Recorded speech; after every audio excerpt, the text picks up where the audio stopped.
Terima kasih Tuhan Yesus, kami percaya semua kami yang ada di sini, kami adalah anak-Mu.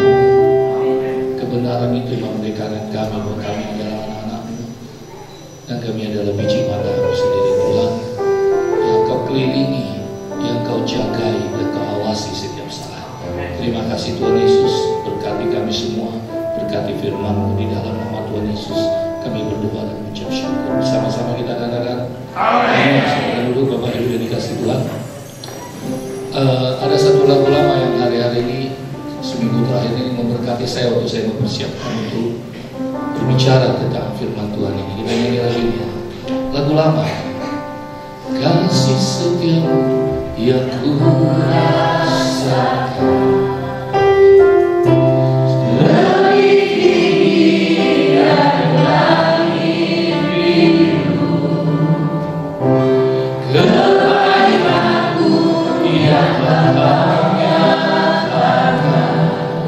lebih dalam dari lautan, berkat-Mu yang telah Ku terima, sempat membuatku terpesona. Apa yang tak pernah ku pikirkan, itu yang Kau sediakan bagiku. Siapakah aku ini Tuhan, jadi biji mata-Mu. Dengan apa aku balas Tuhan selain puji dan sembah. Siapakah aku ini Tuhan, jadi biji mata-Mu. Dengan apa aku balas Tuhan selain puji dan sembah. Siapakah aku ini Tuhan,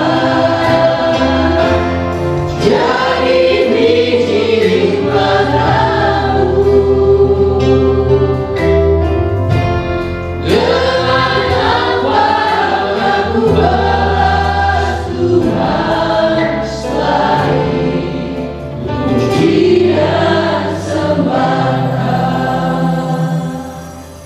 Jadi firman Tuhan di dalam Ulangan 32:10 berkata begini, kita ini adalah biji mata Tuhan yang dikelilingi, dijagai, dan diawasi setiap saat. Amin. Amin.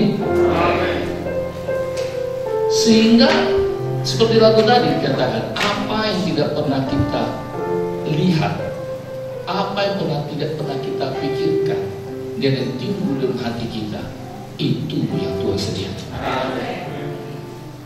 Kita sering mengucapkan janji-janji itu. Firman-firman itu seperti tadi Pak Gembala kita bilang, katakan kita harus duduk tenang sehingga kita bisa mengucapkan janji-janji itu setiap saat, menghidupi janji-janji firman Tuhan tersebut.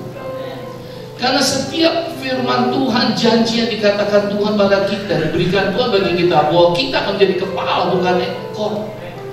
Kita akan terus naik bukan turun. Walau 1000 orang rebah di sisi kiri kita, di sebelah kanan kita, sekali-kali tidak akan menimpa kita. Itu menjadi bagian dari diri kita. Firman Tuhan yang kita ucapkan itu bukan kata-kata motivasi, bukan. Dia bukan positive affirmation, bukan seperti motivator-motivator yang diucapkan pada kita, yang membangun jiwa kita sesat lalu kita lupa. Tapi setiap firman diucapkan, yang kita keluarkan, yang kita katakan, itu punya legal standing dari surga. Bukan kata-kata kosong, tetapi kata-kata yang akan mengubahkan hidup kita, mengubahkan sekeliling kita. Waktu saya dengar lagu itu, Tuhan bilang, kembali seperti biji mata. Saya ingat kesaksian dulu, ada seorang hamba Tuhan zaman dulu, dia baru beli mobil baru. Kemudian karena main mobil baru, ya saya ini beli juga mobil baru, tapi ini dulu kalau mobil baru itu tidak ada namanya, itu langsung ada kaca filmnya, kan? Jadi karena saking barunya, mobil ini dicuci setiap waktu, sehari 3 kali. Saya itu tambah-tambahkan, tapi sering dicuci. Dia cuci karena punya anak, bersama dengan anak. Lalu bapak ini lap-lap di dalam. Dulu belum ada dosmer, di sini kawas ya, karena udah lama di Medan jadi dosmer. Jadi di sana itu nggak ada karbos, itu nggak ada karbos, jadi cuci sendiri.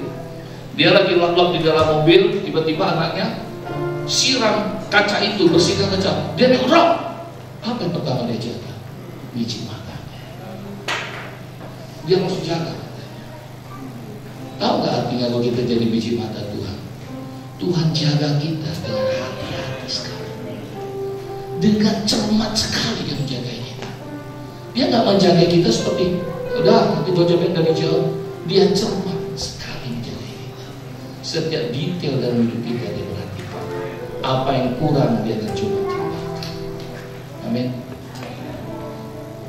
Kenapa supaya kita makin mengerti setiap firman itu yang diucapkan itu, aku punya legal standing. Kita harus mengerti ini. Yohanes 8:30. Bentar, saya mulai yang apa tadi? Oke, sudah. Yohanes 8:30 kata begini. Coba bisa dibantu? Di sini di dalam perikop ini dikata begini, kebenaran yang memerdekakan. Setelah Yesus mengatakan semua itu bagi orang percaya kepada yang lanjut lagi biar cepat. Dan kamu, ayat 32 dulu. Dan kamu akan mengetahui kebenaran itu akan memerdekakan kamu. Tuhan Yesus bilang gini, kebenaran yang akan diucapkan ini adalah kebenaran yang akan memerdekakan. Kemudian 33. Tetapi waktu itu orang Yahudi yang berkata begini, kami ini adalah keturunan Abraham dan tidak pernah menjadi hamba siapapun. Bagaimana kau dapat berkata kamu akan merdeka? Ayat 34, kata Yesus berkata pada mereka, aku berkata kepadamu. Lanjut ayat 35 biar cepatnya. Nah, hamba tidak tetap tinggal dalam rumah, tetapi anak tetap tinggal di dalam rumah. Waktu itu bangsa Yahudi bilang gini, kami ini punya Abraham yang mengajarkan kami yang menerima janji itu, kemudian kami punya Taurat itu. Tapi Tuhan bilang gini, hamba tidak tetap tinggal dalam rumah. Perbedaannya adalah kebenaran yang memerdekakan kita adalah kita ini anak. Katakan anak. Tetapi anak di sini huruf kecil ini berbicara tentang kita. Tetapi anak tetap tinggal di dalam rumah. Supaya kita bisa menghidupi janji-janji firman Tuhan, yang kita harus mengerti pertama, harus benar-benar mengerti bahwa kita anak dan akan ada kata tetap tinggal di dalam rumah. Sementara bangsa Yahudi dikatakan Tuhan Yesus, hamba tidak tetap tinggal dalam rumah. Kenapa? Mereka mulai membanggakan apa yang bisa mereka lakukan. Supaya kita bisa menghidupi janji-janji yang Tuhan berikan bagi kita, maka kita perlu membanggakan apa yang Yesus sudah lakukan. Untuk supaya kita diperhatikan sampai sedetail dalam hidup kita, maka Allah Bapa sudah datang menjadi manusia yang namanya Yesus Kristus, supaya bisa dapat kita mengerti dan kita terima dan dapat kita tahu bahwa status kita adalah anak karena Tuhan Yesus. Karena katakan bersama, karena Tuhan Yesus, bukan karena hal yang lain, bukan karena perbuatan kita, bukan karena amal baik kita, tidak, tapi semua karena Tuhan Yesus, karena yang lain. Dalam kitab Galatia ayat 3, coba Galatia 3 ayat berapa itu? Ayat 1, coba tolong buka dong. Galatia 3, 1-5 berkata begini. Hai orang Galatia yang bodoh, siapakah yang telah mempesona kamu? Paulus ngomong sama orang Galatia, bukankah Yesus Kristus yang kalian salibkan telah dilukiskan dengan terang di hadapan? Kenapa pada saat itu ada satu kondisi jemaat di Galatia, ada namanya Injil lain mulai masuk. Apa isi Injil lain? Injil yang membuat, yang mengharuskan mereka untuk bersunat supaya diterima oleh kalangan-kalangan Yahudi pada saat itu. Sunat pada saat itu adalah satu tindakan yang baik, betul. Tapi Paulus bilang itu membuat Yesus yang disalibkan dan dilukiskan terang di hadapanmu mulai kabur. Waktu kita menerima perjalanan iman kita, ada dua bagian besar. Yang pertama adalah apa yang Tuhan sudah lakukan bagi kita. Yang kedua, kita mulai masuk apa yang kita lakukan pembelas kasih ya Tuhan. Waktu kita menerima Tuhan Yesus pada awalnya, maka kita berada di bagian yang kasih mula-mula. Dan waktu kita terus membicarakan apa yang Tuhan berikan bagi kita. Tapi di dalam perjalanan keimanan kita mulai bergeser. Kita lebih banyak berbicara apa yang harus kita lakukan untuk membalas kasih Tuhan. Kita mulai sibuk dan lupa untuk duduk menikmati, mengatakan apa yang jadi janji-janji itu sendiri. Di dalam kehidupan kita harus setiap hari kita lihat apa yang sudah Tuhan berikan bagi kita. Itu porsinya jauh lebih besar daripada apa yang kita lakukan, baik dalam pelayanan, baik di dalam kehidupan. Amin. Sehingga kita itu gini ya, kalau kita mulai Injil lain itu begini, itu sunat itu waktu itu hal yang baik loh, perbuatan baik loh. Tapi itu adalah nilai-nilai, bukan nilai-nilai yang diminta oleh Tuhan Yesus, bukan nilai yang digambarkan oleh Paulus, bukan. Paulus bilang, Yesus yang disalibkan terang di hadapanmu itu adalah Yesus yang penuh pengampunan. Salib adalah pesan pengampunan buat setiap kita. Paulus berbicara tentang pengampunan para jemaat Galatia pada saat itu. Tapi Injil lain masuk supaya mereka mulai bisa mau mengadarkan diri sendiri, melakukan sunat supaya diterima oleh kalangan, dan mulai masuk untuk mengadakan diri sendiri. Ini loh kebaikanku Tuhan, ini kebaikanku. Bukan lagi mengandalkan apa yang kebaikan Tuhan yang diberikan. Alkitab itu harusnya menceritakan kasih Yesus yang tiada batas, bukan membuat batasan akan kasih tersebut. Ingat itu baik-baik. Alkitab firman itu terus menceritakan, membuat kita mengerti bahwa Yesus itu kasihnya tanpa batas, bukan kita membuat batasan akan kasih itu.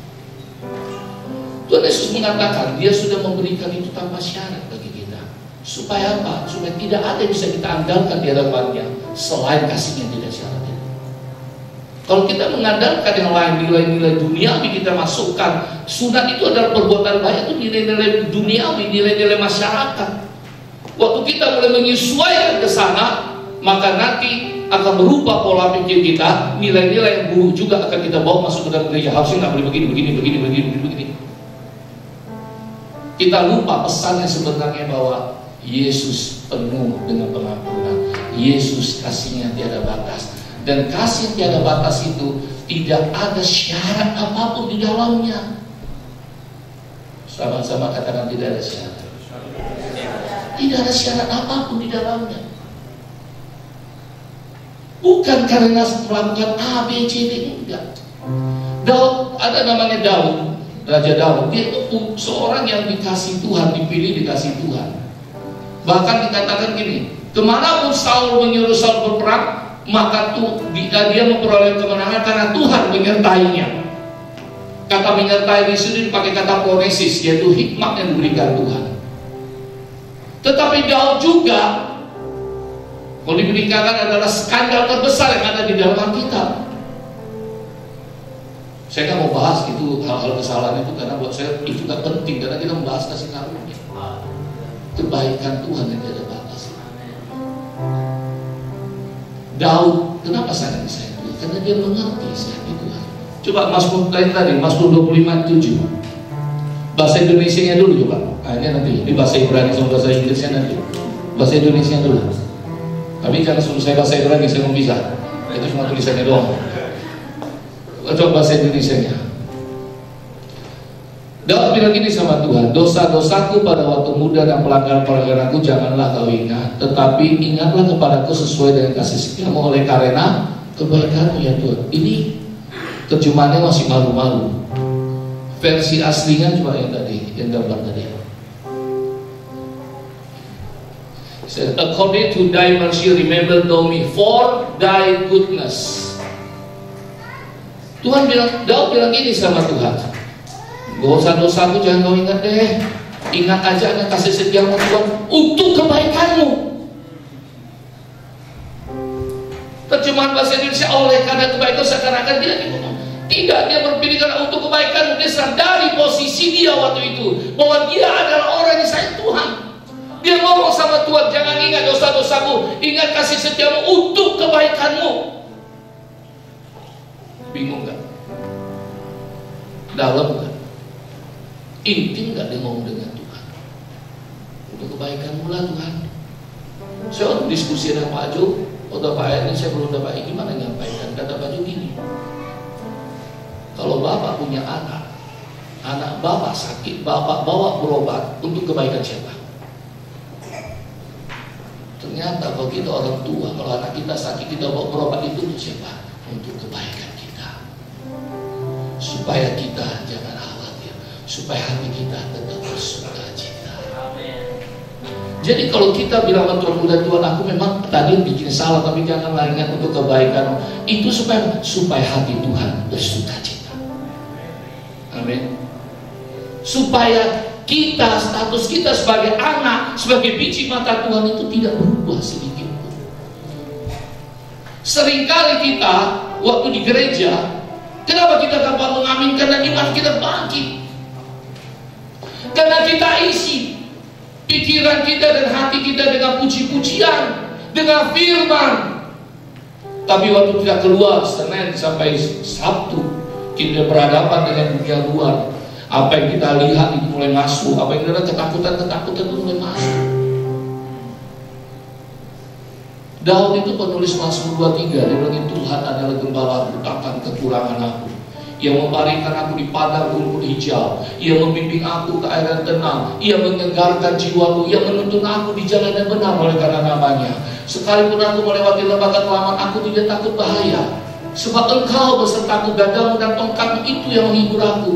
Engkau menyediakan hidangan bagiku di hadapan lawan-lawanku, pialaku penuh melimpah. Kebajikan dan kemuliaan berkah mengikuti aku sepanjang hidup. Tahu nggak Daud yang nulis Mazmur ini, dia tulis gini, dia ini pernah lakukan kesalahan kan? Lakukan kesalahan, tapi dia tulis ini, dia ngomong, Engkau menyediakan hidangan bagiku di hadapan lawan-lawan. Tiap hari kita berhadapan dengan lawan-lawan kita, yang tadi bilang Pak Gembala kita, kekhawatiran, ketakutan, masa depan, segala macam bla bla bla bla. Senin sampai Jumat, sampai Sabtu. Makanya kalau dulu ada istilahnya Kristen tomat. Tahu Kristen tomat? Senin sampai Jumat umat, Minggu tomat. Itu Kristen tomat ya. Maksudnya dia apa? Karena kita hanya Senin sampai Sabtu kita, ya mungkin kalau yang bekerja di gereja atau yang adalah lingkup gereja berbeda dengan kami yang harus lingkup berhadapan dengan dunia luar. Berbeda pasti, tantangannya berbeda. Waktu kita renungan, kita dengar, kita lihat, itu kadang mempengaruhi pikiran kita. Makanya apa yang kita makan itu mempengaruhi pikiran kita. Betul kan? Kalau kita makan banyak daging, jadinya protein, kelebihan asam urat gitu ya. Enggak juga. Tapi artinya apa? Daud bilang gini, waktu ada musuh-musuh Dia bilang, engkau menyediakan hidangan bagiku di hadapan Allah. Dia ajak makan sama Tuhan. Tadi dibilang Pak Gembala tadi, Elia waktu dia setelah lari daripada Isabel, setelah dia nabi-nabi palsu itu, dia lari ke gunung. Ada badai, ada ini. Tuhan nggak ada di situ. Ada di sepoi-sepoi baru Tuhan bicara. Habis itu Tuhan suruh apa? Makan. Betul nggak? Ke tepi sungai Kerit, dia kiri burung gagak, kiri mah suruh makan. Makan, apa yang kita makan itu mempengaruhi fisik dan pikiran kita. Contoh nih, kita bilang kalau kita waktu kita ibadah, kita mengaminkan itu pasti semangatnya beda karena kita udah makan tadi.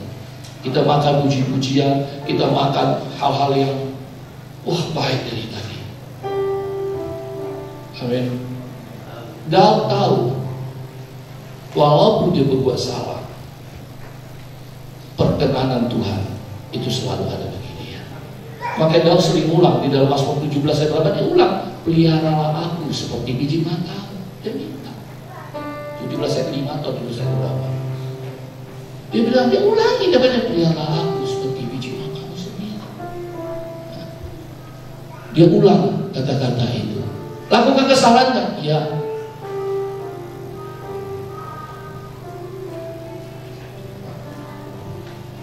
Saya bilang ke kalian, kalau saya ini punya prinsipnya berbeda. Prinsip saya adalah sekali selamat tetap selamat. Mungkin ada yang berbeda, itu tidak masalah. Itu prinsip hidup saya. Karena itu membuat saya makin kuat. Setiap prinsip yang Tuhan berikan, hikmat yang Tuhan bagi kita untuk mengerti akan firman Tuhan, itu dalami dan itu membuat kita jadi kuat. Bukan untuk jadikan pertentangan atau dibenarkan pada semua orang, tidak. Saya juga punya prinsip bahwa Tuhan Yesus itu bukan rencana cadangan, tetapi itu adalah rencana dari awal sebelum dunia dijadikan. Kemudian Tuhan berikan firman-Nya 1 Petrus 1 ayat 20. Ia yang telah dipilih sejak sebelum dunia dijadikan. Sehingga begitu agungnya Tuhan Yesus itu adalah rencana awal dan rencana terindah yang dirancangkan sudah jauh-jauh hari dan sempurna adanya. Tadi saya sempat bicara sama Miss Julie sama Pak Joshua karena mereka kan di STD. Alkitab itu sempurna nggak sih? Ayo. Secara penulisan, secara terjemahan Alkitab itu tidak sempurna. Tetapi Alkitab itu sempurna karena ada Yesus di situ.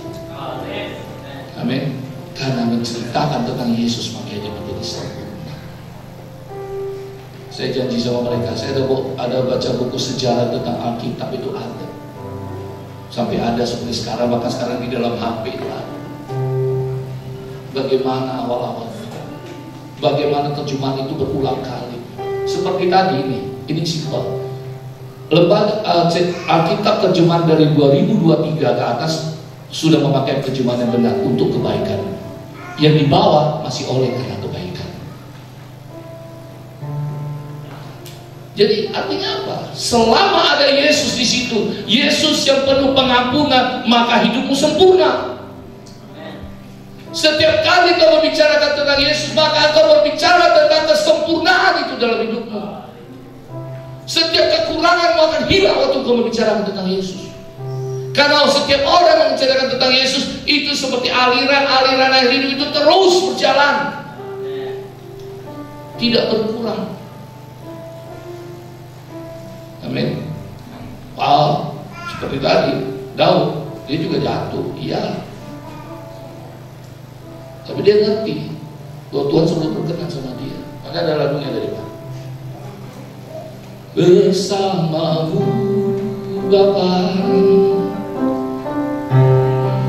ku lewati semua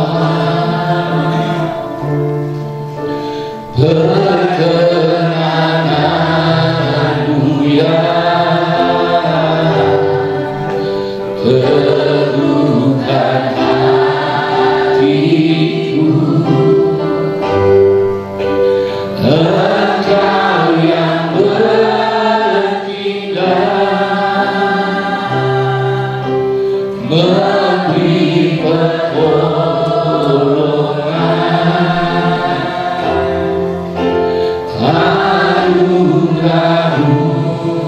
besar melipat bagiku. Maka saya bilang nih, jangan pernah takut kalau waktu kita melakukan kesalahan. Takutlah kalau engkau mulai tidak ingat bahwa Tuhan selalu mengasihi. Itu lebih penting. Tidak ada manusia yang sempurna. Saya bilang, kita ini manusia penuh godaan. Betul apa enggak? Tidak ada yang sempurna. Malaikat aja nggak ada yang goda, jatuh kok. Emang ada yang goda Lucifer? Jatuh dia. Kita ini nggak sempurna. Maka kita perlu mengucapkan yang sempurna itu setiap saat. Saya bilang tadi, Alkitab itu kalau tidak ada cerita tentang Yesus di dalam, tidak akan ada kesempurnaan.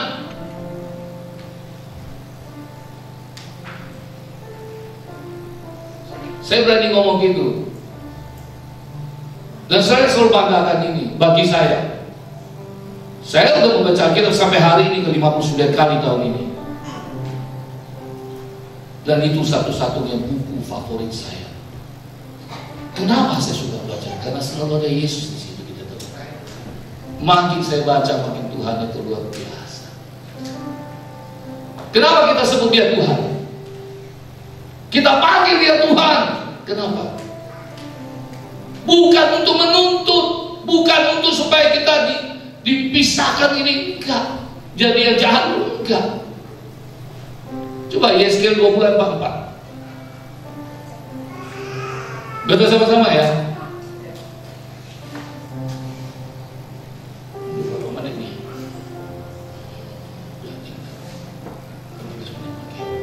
Sama-sama ya. Ayo 2, 3. Dan kamu akan mengetahui bahwa akulah Tuhan pada masa aku oleh karena namaku tidak memperlakukan kamu selaras dengan tingkah lakumu yang jahat dan busuk.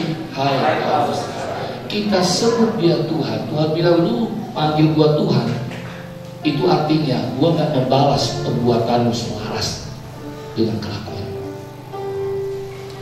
Waktu kita panggil Dia Tuhan, kita harus mengerti Dia penuh dengan kasih setia dan pengampunan, bukan untuk membalas, memperlakukan kamu selaras dengan tingkah laku. Dia Allah yang penuh dengan kasih setia. Dia Allah yang penuh dengan pengampunan. Sama seperti Galatia tadi dibilang apa? Yesus yang disalibkan, itu yang dilukiskan terang di hadapan. Itu cara Paulus menginjil. Paulus menginjil, dia tidak pakai cara-cara duniawi, menyiasati dengan cara, tapi dia katakan, dia melukiskan dengan terang Yesus yang benar disalibkan di hadapan. Yesus yang disalibkan berbicara tentang pengampunan yang tiada henti, berkat yang tidak pernah berhenti, sehingga kita bisa bangga mengatakan, aku akan terus naik bukan turun di tengah-tengah keadaan tidak baik. Aku menjadi kepala bukan menjadi ekor, walau sekarang masih karyawan. Walau 1.000 orang rebah di sisiku dan 10.000 di sebelah kananku, tetapi sekali-kali tidak menimpaku, walau keadaan kondisi bisnis lagi tidak baik. Yang kita makan adalah perkataan-perkataan itu, sehingga terluar perkataan itu. Perkataan yang kita makan, firman yang kita makan, kita ucapkan akan menjadi legal standing. Mau gak mau, surga harus melakukannya. Karena sudah ada cap materai darah anak domba Allah. Keadaan pasti berubah. Oh, tapi iblis mulai banget. Oh, kamu katanya berbikin kesalahan tadi. Hei, ingat firman tadi. Jangan ingat kesalahan ke Tuhan. Ingatlah kasih setiamu untuk kebaikanmu. Aku ini anakmu, kalau aku sakit engkau yang rugi. Amin. Kalau kita sakit, siapa yang rugi? Bapak kita yang rugi. Kita harus tempatkan diri kita, sehingga kita hanya berbicara. Kasih mula-mula awal-awal kita bertobat, kita hanya berbicara lagi. Kita belum tahu melakukan apa-apa di situ. Pelayanan apapun belum tahu. Kita cuma tahu menceritakan Yesus yang mengubahkan hidup kita. Kenapa itu hilang sekarang? Kenapa itu hilang? ceritakanlah tentang Yesus yang mengubahkan hidup kita. Amin. Saya akan tutup di sini. Beberapa hari lalu pas saya mandi pagi itu, Tuhan bawa saya begini. Saya mulai nggak bisa ingat siapa teman-teman saya dulu sekolah gitu. Ada di grup, siapa ini? Ada betul ngomongnya siapa dulu ya? Kami tahun depan sama Pak Mentari masuk Club of 50. Udah masuk 50 ini. Yang lain mungkin masih belum ada. Pak Putri tahun depannya lagi Club of 50. Tapi kami tahun depan ada Club of 50 sama Pak Mentari. Tuhan bilang gini, karena kenapa kamu bisa lupa mereka? Karena kamu tidak isi hari-harimu, pikiranmu dengan mereka. Kalau kamu isi hari-harimu dengan mereka, hari-hari saya isi dengan Pak Supri. Saya ingat beliau, saya ingat teman-teman. Artinya apa? Itulah yang kita ingat. Demikian juga kalau hari-harimu kau mulai isi dengan firman, dengan puji-pujian, di masa kau mulai tidak mengingat hal-hal yang lalu, hal-hal yang di masa tuamu nanti, engkau mengingat firman yang mengucapkan. Ada salah contoh di Alkitab, namanya Kaleb. Yosua 14 coba, 14 ayat berapa tadi? Saya tutup di sini ya, karena udah mau 30 menit. Yosua 14 ayat 6 sampai 11. Kita baca ya. Nah, sebelum ini nanti baca di rumah ya, supaya ada PR. Bilangan 14 ayat 24 berkata gini, Tuhan bilang, dan hambaku Kaleb karena lain jiwa yang ada padanya, aku akan bawa dia masuk ke dalam tanah perjanjian. Apa yang dimaksud dengan lain jiwanya? Ini dia. Ke bawah. Tunggu. Berkatalah Kaleb, engkau tahu kan ya? Saya bacain aja. Bani Yehuda datang menghadap Yosua di Gilgal. Pada waktu itu berkatalah Kaleb bin Yefune orang Kenas Padang, engkau tahu firman ucapan Tuhan kepada Musa bin Allah itu tentang aku. Firman itu diucapkan tiap minggu tentang para saudara, bahwa engkau akan diberkati menjadi kepala, menjadi ekor, engkau akan ustadkan guru. Tentang aku dan tentang engkau di Kades Barnea. Lanjut. Aku berumur 40 tahun waktu itu, ketika aku disuruh Tuhan Musa hamba Tuhan dan dari Kades Barnea mengintai negeri itu. Terus, nah tunggu, balik dulu. Ini dia ayat yang saya. Dan aku pula membawa kabar kepada dengan sejujur-jujurnya. Tahu nggak lain jiwanya sekarang itu seperti apa? Yang jujur dilihat, yang dilihat mata dia adalah orang yang memang besar badannya, penuh dengan ini, besar-besar badannya, tapi dia ngomong sejujurnya adalah mereka akan kita terang. Itu sejujurnya. Dia melihat dengan kacamata Tuhan. Mereka kita terang. Kita masuk. Di situ dia lihat ada masalah, betul. Tetapi dia bilang juga yang dia sejujurnya dia ngomong adalah di tempat itu berlimpah susu dan madu seperti Tuhan janjikan. Dia omongkan janji Tuhan akan berlimpah susu dan madu itu seperti Tuhan janjikan. Ada masalah situ dia nggak ngomong, itulah sejujurnya hidup sebagai orang yang percaya. Engkau tidak mengomongkan masalah, engkau ngomongkan dalam firman Tuhan itu. Itu sejujurnya. Lanjut. Sedang saudara-saudaraku pergi bersamaku membawa tawar hati bangsa itu. Aku tetap mengikuti Tuhan Allahku dengan sepenuh hati. Lanjut. Pada waktu itu Musa bersumpah bla bla bla bla. Oke, terus. Oke, ini lihat ya. Kalian yang ngomong ini. Jadi sekarang sesungguhnya Tuhan telah memelihara hidupku seperti yang dijanjikan yang kini sudah 45 tahun. Sejak diucapkan Tuhan firman itu pada Musa, dan selama itu orang Israel berbelah-belah. Sekarang telah dia selalu berapa 5. Lanjut 11. Dia pada waktu itu aku masih sama kuat. Tahu nggak dia bilang gitu? Musa, dia nama Yosua, Yosua sudah meninggal. Ini firman sudah gua, ini bahasa gaul ya, sehari-hari.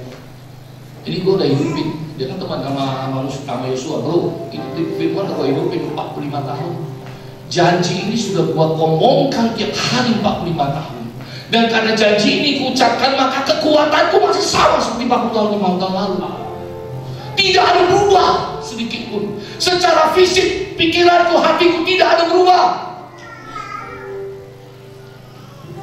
Saya mau bilang sama kita semua, lihat kehebatan orang yang memelihara janji Tuhan di dalam dirinya. Itu akan buat dia merubah fisik dia menjadi fisiknya tidak berubah kekuatannya. Waktu engkau menghidupi janji itu dan kau ucapkan, itu akan membuat engkau juga akan menjaga fisikmu sampai janji itu digenapi. Amin. Itu akan buat hidupmu tidak sembarangan. Saya sampai hari ini rutin donor 2-3 bulan sekali setiap donor. Saya jaga.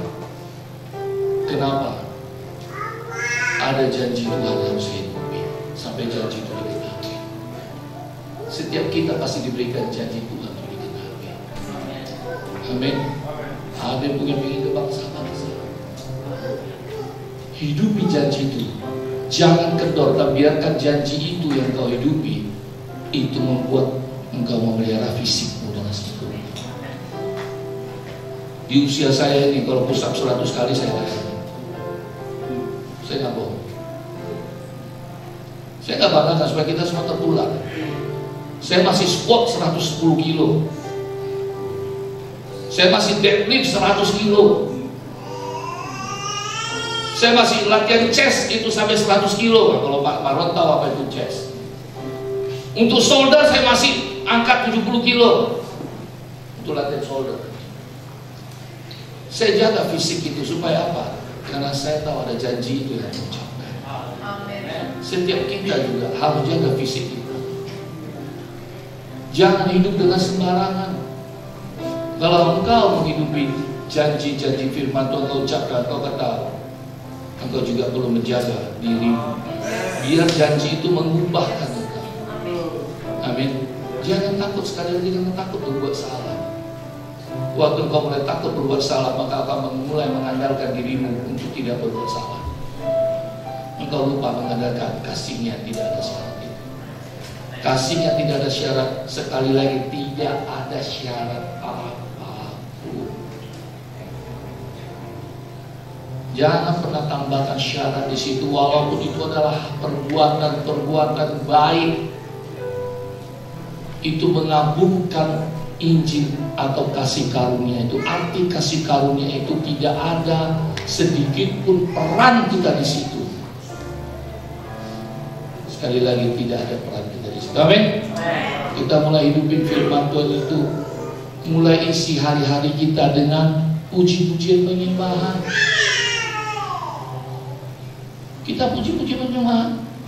Maka tadi kayak bilang kalau kita di gereja, iman kita itu bangkit. Kenapa? Karena kita isi yang kita makan itu puji-puji penyembahan. Yang kita makan itu ya firman Tuhan itu diucapkan itu banyak di dalam firman Tuhan. Tadi aja di dalam lagu kita yang nyanyikan itu adalah firman Tuhan, janji-janjinya dinyanyikan, mulai menjadi bersenang-senang.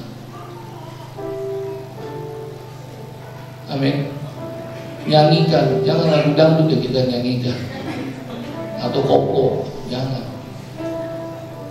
Nyanyikanlah nyanyian baru bagi dia. Amin. Dan dengan kepala kita bersamamu Bapa, ku lewati semua perkenangan-Mu yang teguhkan hatiku. Engkau yang bertindak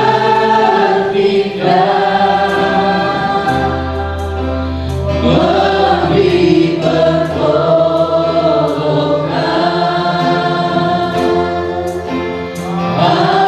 anugerah-Mu besar melimpah bagimu.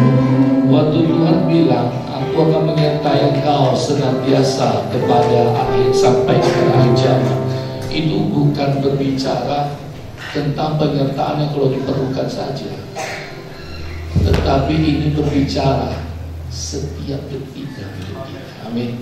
Dia ada. Dan waktu saat kita memuji namanya, penuhi hati kita, penuhi pikiran kita, paksa diri kita untuk memuliakan Dia. Perkataan itu, jangan mulai menyembah, jangan tergantung pada yang lain kiri kanan, enggak. Kita mulai belajar, kita terkoneksi dengan Tuhan setiap saat. Amin. Sehingga waktu lagu dinyanyikan kita langsung tak bisa koneksi, dan itu mengubahkan kita. Amin. Kita nyanyi lagu ini dan kita mulai fokus ketika kita menyembah. Amin. Kita mulai dari awal. Terima kasih Tuhan Yesus. Haleluya. Engkau ada bersamaku di setiap musim hidup. Tak pernah kau biarkan ku sendiri.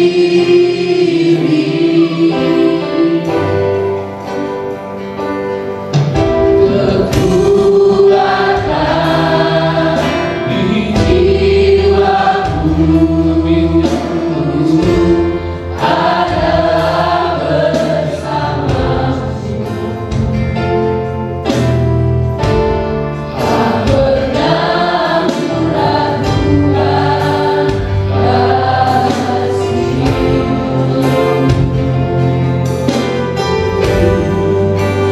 Bersamaku Bapa, ku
Berkati setiap kami di tempat ini.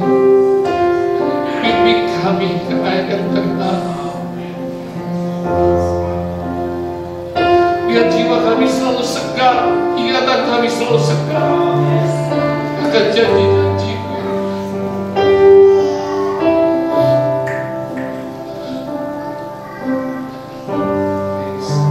Kelihatan kami tidak akan pernah kabur, kekuatan kami tidak akan hilang pada masa tua kami.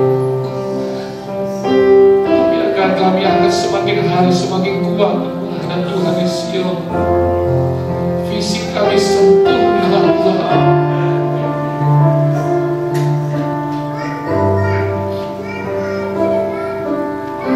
Tuntun kami selalu, jadikan kami kesayangan-Mu setiap saat Tuhan. Buat kami mengerti hati dan pikiran kami, bukan karena kami, tapi perkenanan. Dan Engkau selalu membuka tangan-Mu. Engkau selalu mau kami, apapun keadaan kami. Terima kasih Tuhan Yesus. Bila firman dari tahun ini jatuh dalam hati kami, membuka hati dan pikiran kami.